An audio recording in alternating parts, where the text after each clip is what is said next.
Statements. आता याच्यामध्ये जो पार्ट बघायचा आहे एक्सटेन्शनल क्वांटिफायर्स अँड युनिव्हर्सल क्वांटिफायर्स.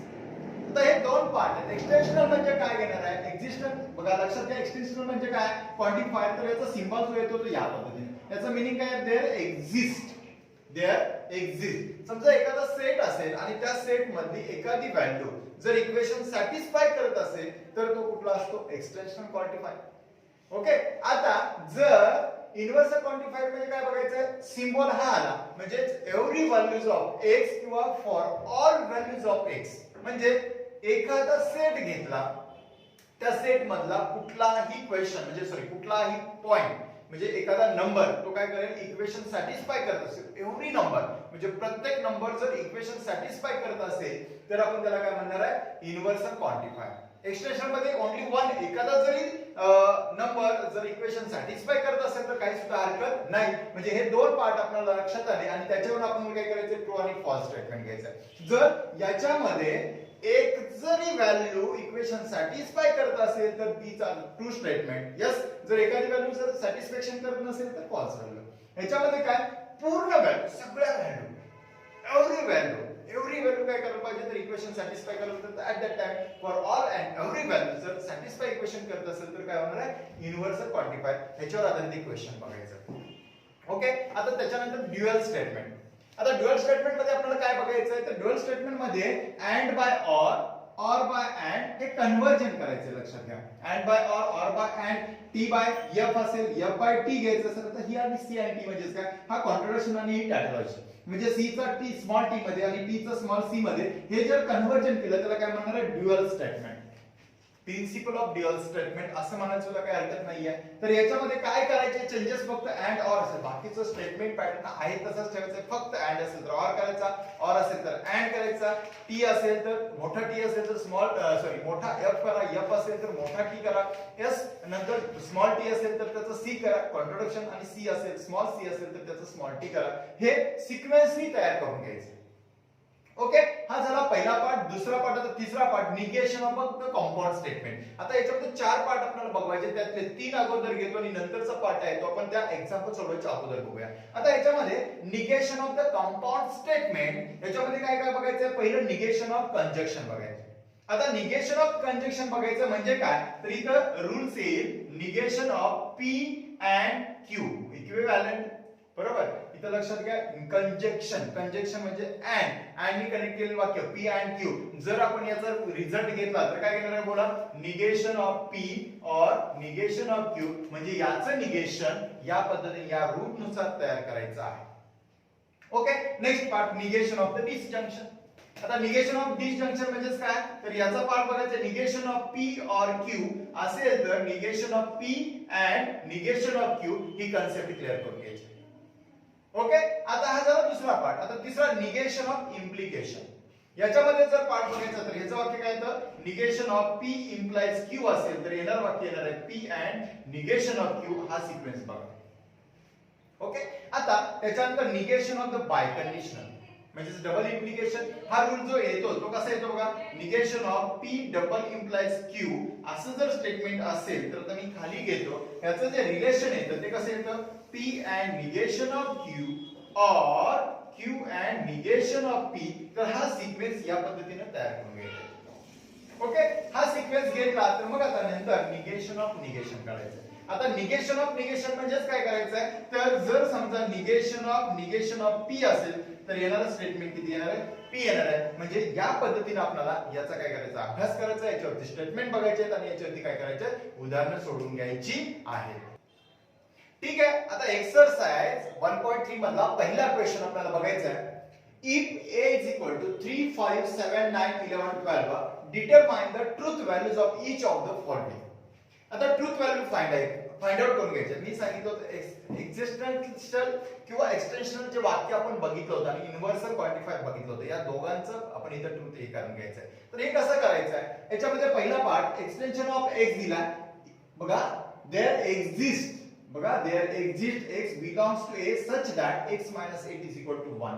तर काय करायचं तर यातली कोणतं टर्म घेतल्यानंतर हे इक्वेशन सॅटिस्फाय करते की यात कोणतीही टर्म एक जर इक्वेशन सॅटिस्फाय करत असेल तर मग काहीच हरकत नाही उत्तर किती आलं पाहिजे 1. जर मी 3 ठेवला 3 - 8 किती आला 5 5 ठेवला तर 5 - 8 किती आला बघा -3 आला 7 ठेवला तर -1 आला त्याच्यानंतर 9 ठेवला तर 8 आला म्हणजे 9 1 आला यस आणि 11 ठेवला तर किती येणार आहे 2 येणार आहे 12 ठेवला तर किती येणार आहे बोला 4 येणार आहे मग आता 9 जर ठेवला तर आपल्याला हे इक्वेशन काय होते सॅटिस्फाय होते इक्वेशन काय होते सॅटिस्फाय होते मग काय घेणार आहे x = 9 बरोबर सॅटिस्फाय द इक्वेशन बरोबर satisfy the equation x -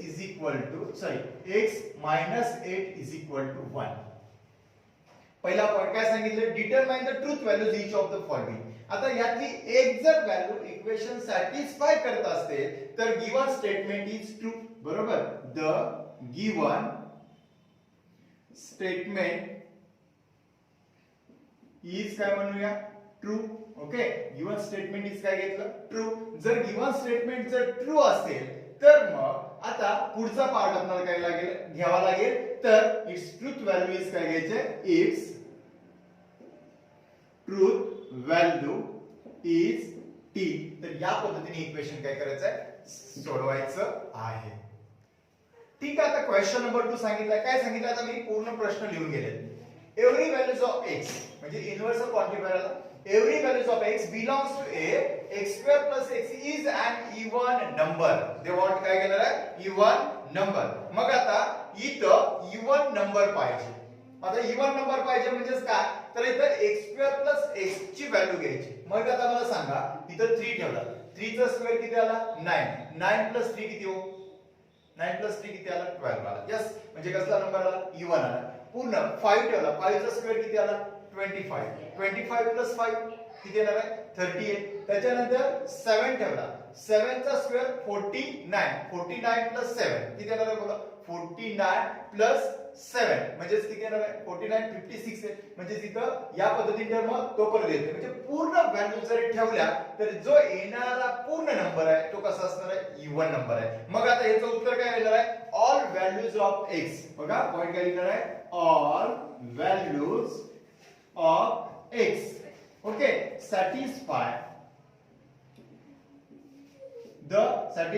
the equation कोणते इक्वेशन घेणार आहे बोला x² plus x is an even number is an काय म्हणणार आहे even number जर सॅटिस्फाय इक्वेशन करता तर गिवन स्टेटमेंट इज काय म्हणता येईल true and its truth value is काय घेणार आहे t and its truth value is काय घेणार आहे t ठीक आहे आता क्वेश्चन नंबर 3 सांगितलाय काय सांगितलंय एक्सटेन्शन ऑफ x म्हणजे every there exist x belongs to a such that x² is less than 0 x² is less than 0 0 पेक्षा हे नंबर कसे पाहिजे लहान पाहिजे आहेत का कोण नाही मग वाक्य काय येणार आहे देयर इज नो x बघा देयर इज नो x बघा देयर इज काय म्हणणार आहे नो x is a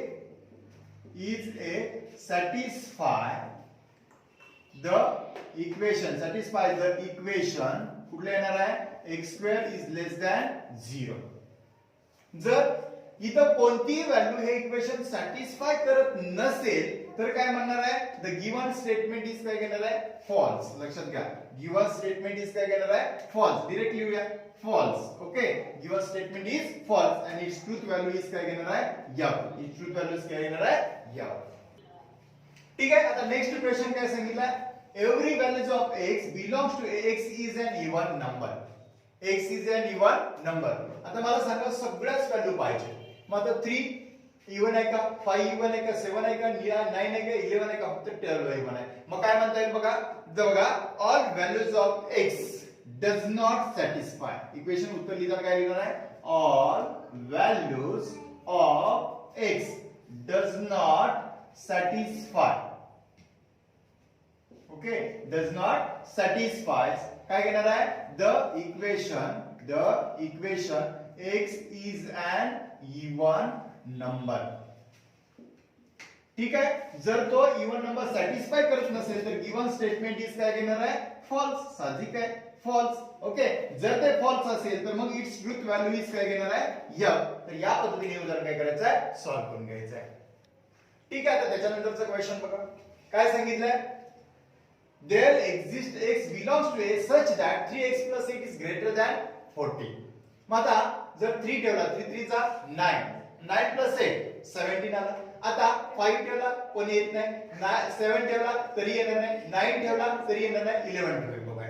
11 3 चा 33, 33 plus 8 किती येणार आहे, 41. म्हणजे हा 11 सॅटिस्फाय करतोय. नंतर 12 ठेवला, 12 3 चा 36, 36 plus 8 किती येणार आहे, 36 plus 8 किती येणार आहे, 46.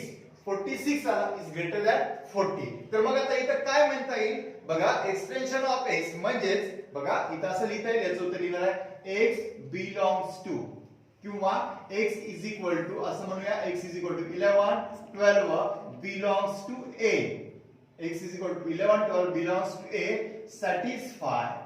Okay, satisfy the equation. काय घेतलं इक्वेशन त्यांनी, 3x plus 8 is greater than 40. मग जर असं सॅटिस्फाय होत असेल तर गिव्हन स्टेटमेंट इज काय घेणार आहे, ट्रू. बरोबर, गिव्हन स्टेटमेंट इज काय घेतलं, ट्रू घेतलं. आणि त्याच्यात नंतर इट्स ट्रुथ व्हॅल्यू इज काय घेणार आहे, टी. ट्रुथ व्हॅल्यू काय आली, टी आली. ठीक आहे. आता त्याच्यानंतरचं क्वेश्चन बघा. Every values of x belongs to a 2x plus 9 is greater than 14. मग आता 14 पेक्षा ह्याचा ऍडिशन आली पाहिजे. मग मला सांगा 3 2 चा किती येणार आहे, 3 2 चा किती, 6 6 plus 9 6 plus 9 किती येणार आहे, 15. मग जर पहिला नंबर जर ग्रेटर आला तर सगळे नंबर काय येणार आहे, ग्रेटर येणार. मग काय येणार आहे, all values of x, all values of x बरोबर satisfies the equation. कोणतं इक्वेशन येणार आहे बोला, 2x plus 9 is greater than किती आला, 40 is greater than 40. मग काय घेणार होते, गिव्हन स्टेटमेंट इज काय घेणार आहे, true. And it's truth value is किती घेतला, t. तर अशा पद्धतीने हा प्रश्न काय करायचा आहे, सोडवून घ्यायचा आहे. आलं. ठीक आहे. आता क्वेश्चन नंबर 2 आपल्याला बघायचा आहे. आता क्वेश्चन नंबर 2 पूर्ण आपण घेऊया, कारण सोपं आहे. काय सांगितलं होतं, ड्युअल स्टेटमेंट बनवायचं आहे. अँड चा ऑर चा अँड, टी चा स्मॉल सी आणि मोठ्या टी चा मोठा एम. एवढं बनवायचं, एवढं लक्षात घ्यायचं. बाकी कुठेही स्टेटमेंट मध्ये काही बदल करायचा नाही. आता याचं उत्तर येणार आहे, बोला फटाफट सांगू शकताय बोला ना. पी ऑर अँड घ्या, क्यू अँड काय घेणार आहे, ऑर आर बघा, फिश बघा. ऑर चा अँड चा ऑर केला. सेम इथं काय घेणार आहे बोला, पी ऑर क्यू. इथं सॉरी, पी अँड चा ऑर घेतला, इथं अँड आहे म्हणजेच ऑर काय घेतला, आर. ऑर काय घेतला, आर.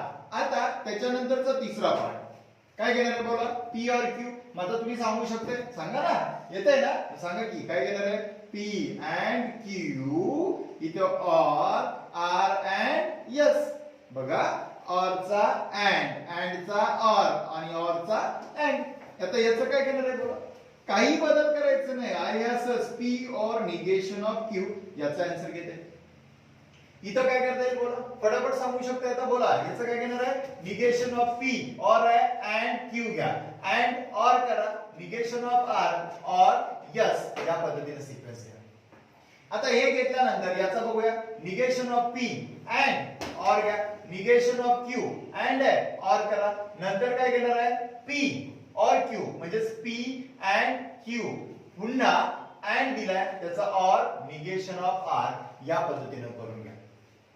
नेक्स्ट आता इथं काय घेता येईल बोला, सेम तीच process in bracket, negation of P and Q बरोबर. अँड आहे ऑर, पी ऑर आहे अँड करा, निगेशन ऑफ क्यू और निगेशन ऑफ यस. या पद्धतीने सिक्वेन्स करून घ्या.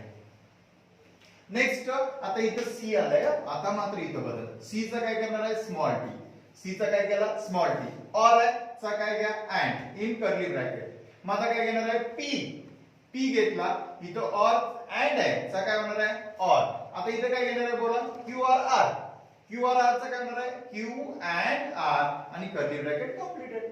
ओके, आता याच्यानंतरच या एक्स स्टेटमेंट मध्ये काय होणार आहे बोला. सेम तीच process, negation of P or चा अँड क्यू चा, इथं काय घेतलाय अँड दिलाय, मग काय घेणार आहे ऑर आर, इथं अँड दिलाय ऑर टी, टी चा काय घेणार आहे बोला, कम ऑन सी घेईल, टी चा काय घेतला सी, येते लक्षात. आणि मग फायनली शेवटचं आन्सर जे येणार आहे काय घेणार आहे बोला, पी ऑर चा अँड क्यू ऑर आहे, ऑर चा अँड सी चा काय घेतला टी, तर याला काय म्हणायचं ड्युअल स्टेटमेंट, त्याला काय म्हणायचं ड्युअल स्टेटमेंट. ओके, आता नेक्स्ट क्वेश्चन आपण बघूया. Write the negation of the following. मगाशी आपण रूल बघितले होते, ते रूल पण माहिती पाहिजे. तर पहिला रूल आपण बघितला होता, कशाचा बघितला होता बोला, एक पहिला conjunction negation of P and Q बघितला होता, इक्विव्हॅलेंट काय घेतला होता निगेशन ऑफ पी और निगेशन ऑफ क्यू. दुसरा रूल बघितला होता आपण, काय बघितला होता, निगेशन ऑफ पी और Q equivalent negation of P and negation of Q.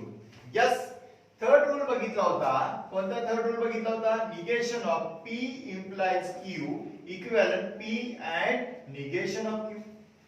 Fourth वाला रूल बघितला होता, कोणता बघितला होता, negation of P double implies Q equivalent P and negation of Q, और काय बघितला होता, P and sorry Q and negation of P, हा एक रूल बघितला होता. आणि त्याच्यानंतर शेवटचा एक रूल बघितला होता, निगेशन ऑफ पी इक्विव्हॅलेंट काय दाखवला होता, पी दाखवला होता. तर हे जे रूल आहेत, या रूलच्या अनुषंगाने आपल्याला हे एक्झाम्पल काय करायचं आहे, सॉल्व्ह करायचं आहे. पहिला पार्ट, आता जे स्टेटमेंट दिले फर्स्ट अँड सेकंड स्टेटमेंट, म्हणजे पी काय घेणार आहे तुमचा, x+8 is greater than 11. Okay, next Q काय घेणार आहे बोला तुमचा, y-3 इज इक्वल टू किती आला, 6 आला. आता हे जे इक्वेशन आल्यानंतर मग याचा सिंबॉलिक फॉर्म घ्यायचा. कुठला फॉर्म घ्यायचा, सिंबॉलिक फॉर्म. सिंबॉलिक फॉर्म काय घेणार आहे बोला, काय घेणार आहे, पी और क्यू. लक्षात घ्या, इथं जे और ने कनेक्ट केलंय, पी और क्यू घेतला. आता सिंबॉलिक फॉर्म घेतल्यानंतर याचं काय घेणार आहे, निगेशन. मग आता काय घेणार आहे, निगेशन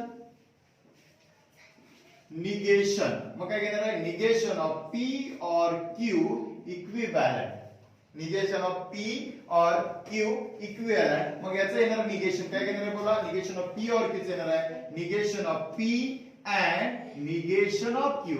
मग तुमचं जे स्टेटमेंट तयार होईल, ते स्टेटमेंट काय होईल, निगेशन ऑफ पी म्हणजेच काय घेणार आहे, x+8 is less than or equal to 11, और च्या ऐवजी काय घेणार आहे, अँड. ओके, आणि y-3 is not equal to किती आला, 6. y-3 इज इक्वल टू काय आला, sorry y-3 is equal to किती आला, 6 आला. आलं लक्षात. ठीक आहे, नेक्स्ट क्वेश्चन बघा. आता 11 is less than 15 and 25 is less than 20 आला. मग आता मला सांगा, पी आपण घेऊया पहिला. पी काय येणार आहे तुमचं, फटाफट आता स्टेटमेंट लक्षात आले. पी घ्या, 11 is less than 15. Okay, Q काय घेणार आहे बोला, 25 इज ग्रेटर दॅन 20. यस, आता सिंबॉलिक फॉर्म, कसला फॉर्म घेणार आहे, सिंबॉलिक फॉर्म. बोला सिंबॉलिक फॉर्म काय घेणार आहे बोला, फटाफट सांगू शकता. अँड ने कनेक्ट केलंय म्हणजेच पी अँड क्यू घेतला. ओके, आता पुन्हा त्याचं काय काढायचंय, निगेशन. मग आता निगेशन साठी आपण काय घेतला होता, निगेशन काय घेणार आहे, negation of P and Q equivalent negation of P और निगेशन ऑफ क्यू. मग आता जे हे स्टेटमेंट बनणार आहे ते कसं बनणार आहे बोला, सांगा. मग इथं स्टेटमेंट बनल्यानंतर काय घेणार आहे, निगेशन ऑफ पी और निगेशन ऑफ क्यू म्हणजेच काय घेणार आहे, 11 is greater than equal to 15 और 25 is less than equal to किती घेणार आहे, 20. तर या पद्धतीने याचं काय घेणार आहे, नवीन स्टेटमेंट तयार होईल. इथं सुद्धा हे नवीन स्टेटमेंट काय झालं, तयार झालं. ओके, नेक्स्ट क्वेश्चन सांगितलं आपल्याला त्यांनी, quadrilateral is a square if and only if it is a rhombus. मग आता इथं p लिहा. p काय लिहिणार आहे, quadrilateral, बरोबर, quadrilateral is a square. Okay, next q काय लिहिणार आहे, it is a rhombus. कुठली बस, rhombus. ओके. आता सिम्बॉलिक फॉर्म काय सांगा. सिम्बॉलिक फॉर्म येणार आहे. सिम्बॉलिक फॉर्म सिम्बॉलिक फॉर्म काय घेणार आहे. P डबल इम्प्लाइज Q आला. आता P डबल इम्प्लाइज Q आला तर मग निगेशन घ्यायचं याचं. निगेशन काय घेणार आहे. निगेशन बोला. आता इथं negation of P implies Q equivalent. आता याचं निगेशन काय घेणार आहे बोला. P and negation of Q और काय घेणार आहे. Q and negation of P. Negation of काय घेणार आहे. P. तर हे स्टेटमेंट घेत आहे. मग आता हे जर घ्यायचं असेल तर मग आता येणार आन्सर जे आहे ते कसं घेणार आहे बोला. P म्हणजेच काय घेणार आहे बोला. क्वाड्रिलॅटरल. बरोबर. क्वाड्रिलॅटरल काय होणार आहे. Is a square and negation of Q it is not a rhombus. हे पहिलं स्टेटमेंट झालं. पुन्हा और कनेक्टेशन झालंय. और मग काय घेणार आहे. और काय घेणार आहे. इट इज म्हणजे क्वाड्रिलॅटरल रॉम्बस. बरोबर. and quadrilateral is not a square. is not a काय घेता येईल. स्क्वेअर. तर याचं या पद्धतीने काय करता येईल. निगेशन बनवून घेता येईल. ठीक आहे. आता त्याच्यानंतरचा question number 4. It is cold and raining. मग आता P काय होणार आहे बोला. It is cold. Okay. Q काय घेणार आहे बोला. It is raining. दोन पार्ट होते. It is cold and it is काय घेणार आहे. रेनिंग. ठीक आहे. मग आता हे स्टेटमेंट घेतल्यानंतर मग आता याच्यामध्ये आपल्याला काय करायचं. सिम्बॉलिक फॉर्म बनवूया. सिम्बॉलिक फॉर्म काय येणार आहे. सिम्बॉलिक फॉर्म बोला. याचा पहिला P आला तर नंतर अँड Q घेतला. बरोबर. आता याचं काय काढूया. निगेशन. निगेशन. आता निगेशन तुम्हाला माहितच आहे. काय घेतलं. Negation P and Q equivalent काय बोला. निगेशन काय येणार याचं. Negation of P and Q म्हणजे काय घेणार आहे. निगेशन ऑफ P और निगेशन ऑफ Q. यस. मग आता येणारे जे वाक्य आहे ते कसं येणार आहे. निगेशन ऑफ P म्हणजेच काय लिहिणार आहे. It is not cold right और अँड रेनिंग म्हणजेच काय. नॉट और नॉट रेनिंग. Not raining. तर या पद्धतीने हे स्टेटमेंट काय करता येईल. तयार करून घेता येईल. म्हणजे अशा पद्धतीने हे स्टेटमेंट आपण मांडता येईल. आता त्याच्यानंतर पुढचा क्वेश्चन काय सांगितलं. If it is raining then we will go and play football. आता फटाफट सांगू शकताय. P काय घेणार आहे. It is raining. ओके. तर नंतर Q काय घेणार आहे. We will go and play football. Okay. काय प्ले करणार आहे. फुटबॉल. मग आता याच्यावरून तुम्ही काय करणार आहे. Symbolic form. सिम्बॉलिक फॉर्म मग काय घेणार आहे. Symbolic form. बर. सिम्बॉलिक फॉर्म काय घेणार आहे तुमचा. P बरोबर. कशाने करणार आहे. Implies Q. कारण वाक्याची सुरुवात इफ ने मध्यांतर देन ने झाला म्हणजे P इम्प्लाइज Q.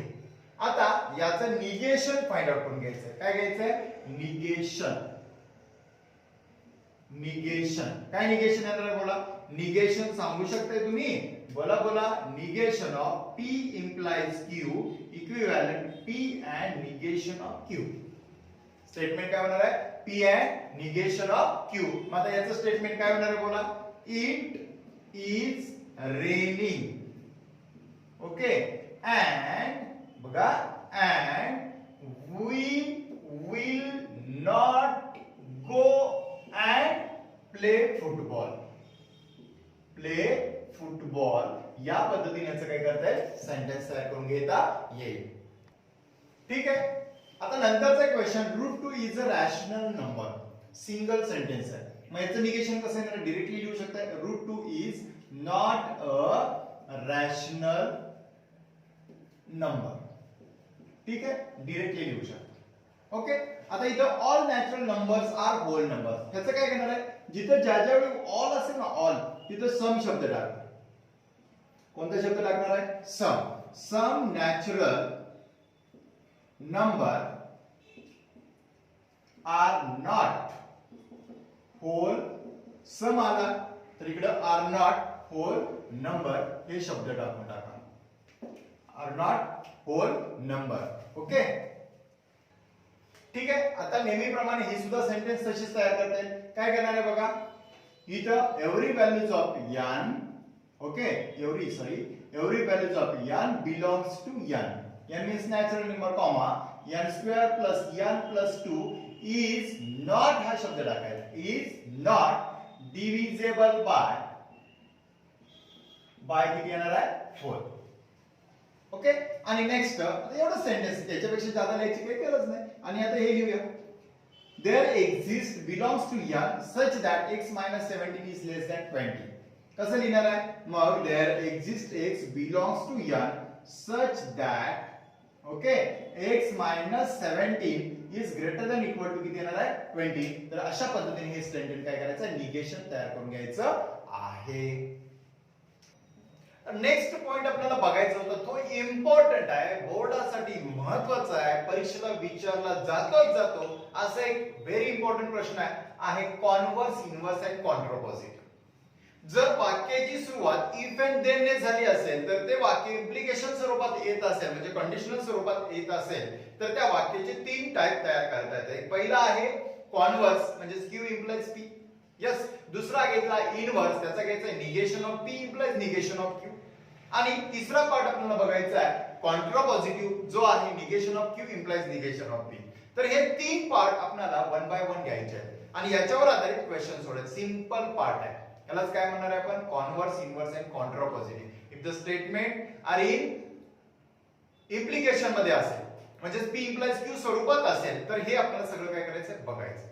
जर हे बघायचं असेल तर मग स्टार्टअप सुरुवात कशापासून करायची आहे, एक पहिलं, if x is less than y then x square is less than y square then xy is belongs to r घेतला. ओके, मग आता याच्यातला p पहिला ओळखा. p काय घेणार आहे बोला, x is less than y. q काय घेणार आहे बोला, x square is greater than less than y square. Next statement कुठल्या स्वरूपात आलं, इफ न आणि देन ने, म्हणजे p इम्प्लाइज q च्या स्वरूपात स्टेटमेंट आलं. यस, मग आता कॉन्व्हर्स घ्यायचा. काय कॉन्व्हर्स घेणार आहे, q अगोदर घ्यायचं, इफ हा महत्वाचा आहे, if x square is less than y square then काय लिहिणार आहे, x is less than y. हा झाला कॉन्व्हर्स. आता पुन्हा काय करायचं, इन्व्हर्स करायचं. इन्व्हर्स कसा करणार आहे, मग याचं निगेशन करायचं. आता याचं निगेशन करायचं म्हणजे काय करणार आहे, x square is greater than equal to y square. सुरुवात इफ, सॉरी पहिला वाक्य आपण जे काय घ्यायचंय, निगेशन ऑफ p घ्यायचं आहे. मग आता निगेशन ऑफ p म्हणजे तुम्हाला काय दिलंय बघा, negation of p if negation of p काय घेतलं, x is greater than equal to y then काय घेणार आहे बोला, इथं x square is greater than, बघा x square is greater than equal to y square असं घेत आहे. आणि नेक्स्ट फायनली कॉन्ट्रापॉझिटिव्ह काढायचं. आता कॉन्ट्रापॉझिटिव्ह काढायचं असेल तर negation of q implies negation of p. मग आता हे लिहिणार आहे, ते कसं लिहिणार आहे बोला, if x square is greater than equal to y square आणि then फक्त वाक्य फिरवायचं, x is greater than equal to y. तर या पद्धतीने हे स्टेटमेंट काय करायचंय, तयार करायचं, ज्याला आपण म्हणणार आहे कॉन्व्हर्स, इन्व्हर्स अँड कॉन्ट्रापॉझिटिव्ह. ठीक आहे, आता त्याच्यानंतरचा आपल्याला पार्ट बघायचा आहे क्वेश्चन नंबर 2 त्यातला, a family become a literate if the woman in its literate.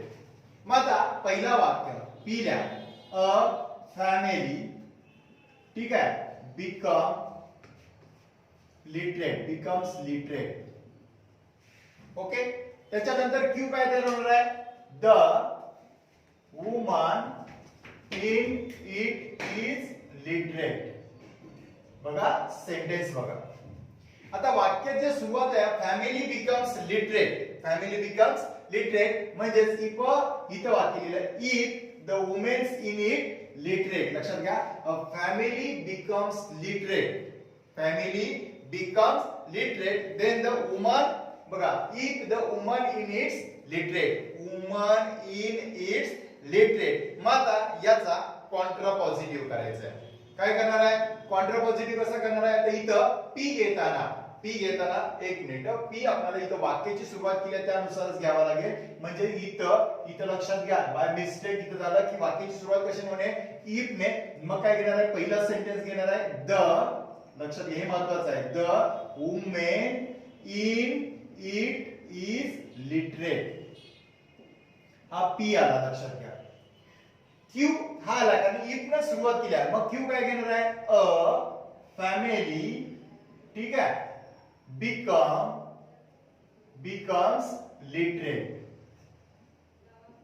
becomes काय करणार आहे? लिटरेट. हा झालं पहिलं सेंटेन्स. बरोबर. आता याच्यावरून स्टेटमेंट बनला. स्टेटमेंट कशाचं तयार होणार आहे? मग P implies Q तयार झालं. मग आता कॉन्व्हर्स बनवा. कॉन्व्हर्स काय बनणार आहे? बोला. कॉन्व्हर्स Q implies P म्हणजेच काय घेणार आहे? if a family, बघा, family becomes literate, बरोबर, literate, then the woman in it is literate. बरोबर. in is it literate. म्हणजे हे काय झालं? Contra positive. आता कॉन्व्हर्स झालं, त्याचं काय करायचं? इनव्हर्स. मग सांगा बरं, इनव्हर्स काय घेणार आहे? बोला, इनव्हर्स काय घेणार? आता इथं the woman in it is literate आहे, बरोबर. आता इनव्हर्स काय होईल? Negation of P implies negation of Q. मग काय घेणार आहे? If the woman in it is not काय? Literate. Okay, literate, then a family becomes does not literate. कारण इथं becomes हा शब्द आलाय. कुठला आलाय? becomes. मग आता काय करणार आहे? become. आता बघा, लक्षात घ्या, family becomes literate, does not become हा शब्द आहे. कुठला येणार आहे? does not become literate असा शब्द येणार आहे. कारण का? तर यस प्रत्यय लागलाय. मग यस प्रत्यय लागल्यानंतर काय करणार आहे? then a family, बरोबर, does not become literate. become काय घेणार आहे? लिटरेट. या पद्धतीने स्टेटमेंट तयार होईल. आणि मग कॉन्ट्रा पॉझिटिव्हचं काय होणार आहे? बोला. if a family does not become, बघा, does not become literate, then हे स्टेटमेंट आहे असल्या, if then the woman in it is not literate. तर या पद्धतीने हे स्टेटमेंट तयार करून घेता येईल. ठीक आहे. Next question. if surface area decreases then the pressure increases. मग आता बोला फटाफट. if म्हणजे इथं P काय घेणार आहे? surface area, बरोबर, decreases. Q काय घेणार आहे? pressure increases. ओके. आता नेक्स्ट स्टेटमेंट काय घेणार आहे? P implies Q. स्टेटमेंट तयार झालं. आता कॉन्व्हर्स पटपट सांगू शकताय. Converse Q implies P. बोला की if, बोला, प्रेशर काय घेणार आहे? increases, then काय घेणार आहे? सरफेस एरिया काय घेणार आहे? डिक्रीजेस. ओके, हे झालं पहिलं कॉन्व्हर्स. आता याचं इनव्हर्स बनवायचं. आता काय करायचं? यस प्रत्यय लागलाय प्रत्येकी, म्हणजे डज नॉट घ्यायचं. म्हणजेच काय घेणार आहे? फक्त फिरवून घ्यावं लागेल, कारण negation of P implies negation of Q. म्हणजेच काय घेणार आहे? If surface area does not काय? इट डिक्रीज, then काय घेणार आहे? Pressure does not increase. काय घेणार आहे? Pressure does not increase. मग आता कॉन्ट्रापॉझिटिव्ह काय घेणार आहे बोला?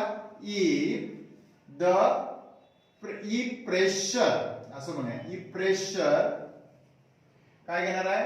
डज नॉट काय इनक्रीजेस देन काय घेणार आहे बोला? सरफेस एरिया काय घेणार आहे? Does not decrease. Does not decrease म्हणजेच if the pressure does not increase then the surface area does not decrease. तर या पद्धतीने हे स्टेटमेंट काय करायचं आहे? तयार करून घ्यायचं आहे. ठीक आहे. आता त्याच्यानंतरचा question number 4. If voltage increases then current decreases. मग आता पहिला P काय घेणार आहे? Voltage increases. ओके. Q काय घेणार आहे? करंट काय घेणार आहे? डिक्रीजेस. दोन स्टेटमेंट तयार झाले. सिम स्टेटमेंट कशा स्वरूपात आलं? P plus Q. इफ ने आणि देन ने सुरुवात झाली. मग आता मला सांगा कॉन्व्हर्स आता तुम्हाला माहितच झालं. कॉन्व्हर्स काय घेणार आहे? इफ काय करंट काय डिक्रीजेस. ओके. देन काय लिहिणार आहे? व्होल्टेज काय घेणार आहे? इनक्रीजेस. पहिला स्टेटमेंट झालं. आता दुसरं इनव्हर्स तयार करा. आता इनव्हर्स कसं तयार करणार आहे? पहिला इथं negation of P implies negation of Q घेत आहे. आता निगेशन ऑफ P म्हणजेच काय घेणार आहे? इफ बोला व्होल्टेज व्होल्टेज डज नॉट काय इनक्रीज. बरोबर. डज नॉट इनक्रीज देन काय if current does not increase then बघा then current does not decrease. हे स्टेटमेंट आहे. आता कॉन्ट्रापॉझिटिव्ह. आता कॉन्ट्रापॉझिटिव्हचा विचार केला तर काय घेणार आहे बोला? ISS मांडा. if current काय does not decrease. बरोबर. देन काय लिहिणार आहे? व्होल्टेज डज नॉट काय इनक्रीज. तर या पद्धतीने हा एक्सरसाइज 1.3 सोडवून घ्यायचा आहे. तुम्हाला समजून आला असेल आणि पूर्णपणे लक्षात राहील असं सोप्या पद्धतीने तुम्हाला मांडून दिलेलं आहे. धन्यवाद.